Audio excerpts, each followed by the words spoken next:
Hello again, my name is Irishfreethinker. This video is my way of a video contribution to a series of videos that was produced by an organization called Direction for Our Times. And various of her little booklets and pamphlets are available absolutely free of charge in the Catholic Church in Ballyborough. And I've read one of these. Well, indeed, I've read many of the little pamphlets, but in particular, I've read one of her books. The book is called Climbing the Mountain.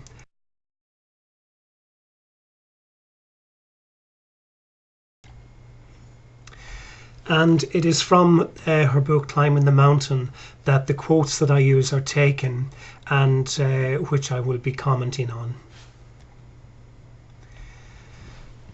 People may ask, why would it be important to me to make a video response that would be in opposition to the videos produced by Directions for Our Time? There are two basic reasons why. The first thing is that it is utterly and completely irrational for this lady to say that she has been given guided tours of heaven. Alleged heaven has been given guided tours by no less a personage than Jesus, Mary, a host of saints. That simply is nonsense. But mostly why I would oppose it is the conclusions that she draws from conversations with Jesus and Mary, etc., etc. Conclusions that I find so dangerous and so wrong that you can't simply let them go. And that's why I'm making the video. So let's start and see what this lady has to say about the conversations that she has with Jesus, etc., etc. She says, and all of these quotes, by the way, are taken from her book, Climbing the Mountain. She says, this is in relation to cleansing the earth.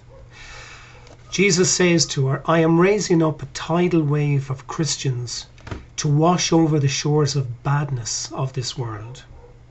He goes on to say, this process will cleanse your world, making it safe once again for God's children. And he goes on to say that through the prayers of the church militant, God has begun a process that will change the world. They're the quotes, and you can see them on the subtitles here.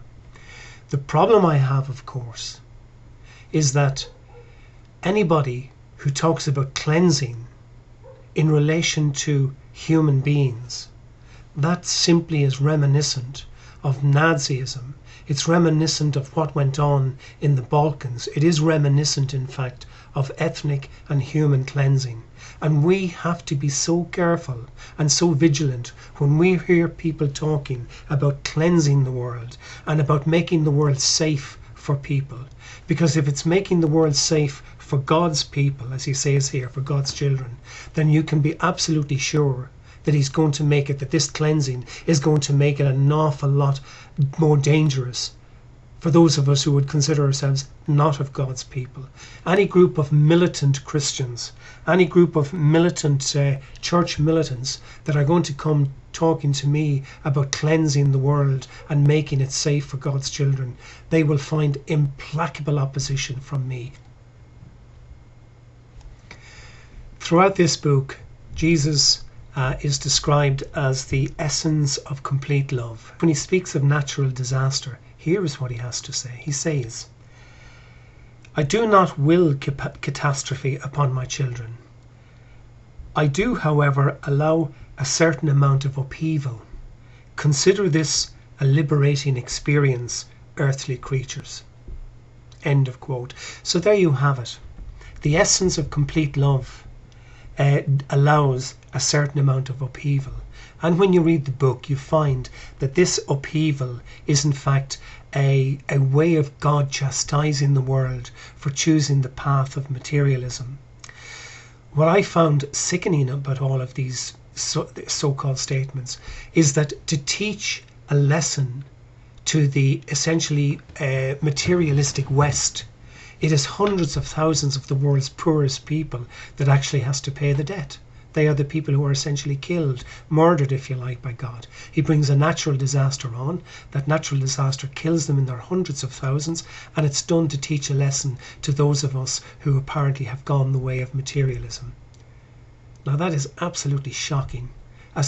Why would he want to inflict such desperate hardships on the most poorest people in the world in order to teach a lesson to those of us in the West who apparently have left his path and taken up a materialistic approach. It just doesn't make sense. And it doesn't make sense because it's absolute nonsense, simplistic nonsense. Jesus apparently tells this woman what is the actual cause of world hunger. And the cause of world hunger is the following. It is, quote, rejection of me and my will, unquote. So there you have it. The cause of world hunger is apparently that people, I don't know how many, but apparently people have rejected God's will. However, the good point, I suppose, is the following. The cure for world hunger is get back on my path, the path that leads to me, and I can feed the hungry. So there you have it. World hunger is caused because people do not follow Jesus' way, and when people follow Jesus' way, he will feed the hungry. Well, I have to say that I, for one, find that an absolutely desperate, appalling philosophy, and that would be reason enough to turn me atheistic if there weren't so many more reasons why I'm an atheist. World hunger is far more problematic than the nonsense that's spouted by this woman and backed up by the Catholic Church and the bishops and the priests in Cavan. It is absolutely shameful. I would like to finish, if I may, by use three quotes from this woman. The first one is, heaven should no longer allow children to be poisoned by the erroneous beliefs of their parents. That's the first one. Second one, dealing with paedophile abuse of children. She says, heaven will deal with these people. And lastly, in relation to contraception, she says, contraception has taken a huge measure of dignity from women. Well, I find all three quotes absolutely shocking, particularly the first one, where heaven apparently shouldn't allow children to be taught by their parents. That is so desperately, that would have to be opposed tooth and nail. The idea, that we would allow the church to stand in the way of parents being the primary educators of their children is just awful. And it's particularly awful when you consider the history of child sexual abuse by the clerics, by the priests, by the religious in Ireland over the last 100 years. Children have been systemically starved, raped, brutalized, murdered, and it went on for 100 years and absolutely nothing was done about it. If you want to know the extent of it, get the Ryan report. It's on the net. Check it out. But we should never ever allow the church to have a say in unfettered control of children ever again. And isn't it rather ironic that he can produce a whole pamphlet, Heaven Speaks, about child sexual abuse? It's funny he can only do that after the event, after we know about it. Why couldn't he have taken the side of the children and let us know about these happenings while it was going on, saving the children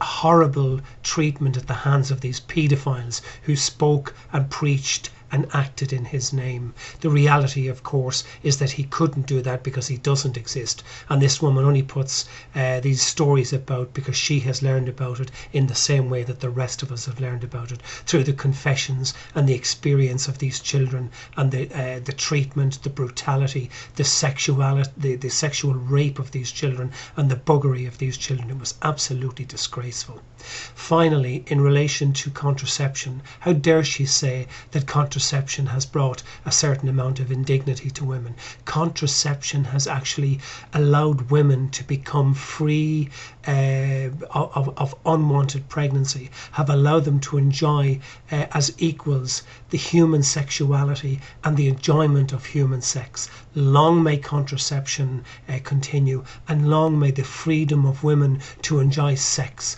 continue as well. And to say anything different is to throw us back into the dark ages.